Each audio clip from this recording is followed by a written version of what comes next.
গারুর ডাল উৎসবে মা ভবানী যে প্রসাদ গ্রহণ করলেন, এই মেয়ের দেওয়া ভোগ যে গ্রহণ করলেন, কে কইল তোমাগো এ ঘটনা আসলেই অলৌকিক নাকি এটা ওই মাইয়াডি সাজানো? হয়তো বুঝছিল যে আমরা চরিত্রের দিকে আঙুল তুলব, তাই নিজের বাঁচাইবার জন্য আগে ভাগেই একটা ব্যবস্থা কইরা রাখছে। নাইলে দেবী আমাগো হাতে পেশাদ না লইয়া একটা নারীর এত পাত্তা দেয়, এ কখনো হতে পারে না। তাছাড়া এই মূর্তির সত্য অসত্য আমরা কেউ জানি না। এই মাইয়া ছাতি না হইতেই মূর্তি লইয়া নাচতেছে। এই মূর্তির দেবী বইলে আমরা কেউ মানি না, কারণ নাটোরের আসল দেবী হইল মা জয় দুর্গা। এই দেবী ভবানী নাম প্রচার করছে এই মাইয়া নিজের নামে, নিজেরে দেবীর আসনে বসাইব বইলা। ভবানীকে নিয়ে কোনো কটু কথা নয়। এ কোথায় নিয়ে এসছেন আমাকে? দেখেছেন দেখেছেন তেজ জয় নামের এই মাইয়া সমাজের সব নারীদের মাথা কান খাইব নে সমাজকে কলুষিত করছে। এই মাইয়া শাস্ত্রে আছে কৌমার্যে তারে রক্ষা করেন তার পিতা, যৌবনে স্বামী, আর বয়সকালে তারে রক্ষা করে তার পুত্র। স্বতন্ত্রতা বলে নারীর শাস্ত্রে কিছু নাই। সেই শাস্ত্রে বুড়া আঙুল দেখাইয়া রানী হয়েছে এই মাইয়া।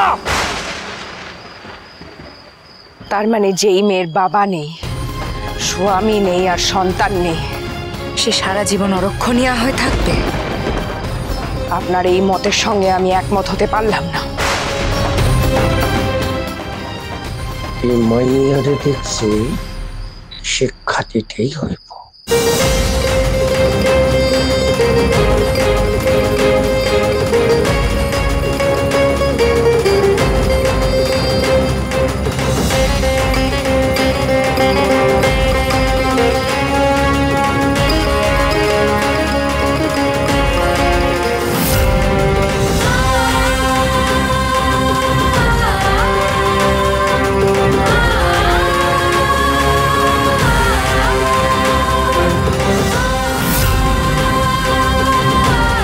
স্বামীর সঙ্গে সহমরণে যাইলে একটা চুইক্কা যেত, তা না রাজধানী হইয়া বসলে। বামুনের মুখে মুখে কেমন তর্ক করে, এই অন্যায় মেনে নেওয়া যায় না। যায় না।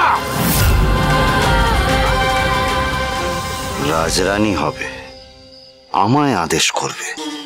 এবার বোঝো কত ধানে কত চাল।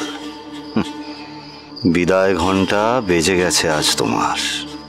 যারা এত শাস্ত্র পাঠ করেছে তারা এইটুকুও জানেন না যে কণ্ঠ রোধ করে, শ্বাস রোধ করেও সত্যকে আটকানো যায় না। চুপ চুপ করো মূর্খ নারী। এই মূর্খ নারীকেই তো ভয় পেয়ে গেছেন বামুন ঠাকুর। কেবল একখানা কথা বলবো আপনাকে, মা ভবানী সব সময় আমার সাথে আছে। রাজরাজেশ্বরী রানী ভবানী প্রতিদিন রাত 8:30টায় স্টার জলসায় ও জিও হটস্টারে।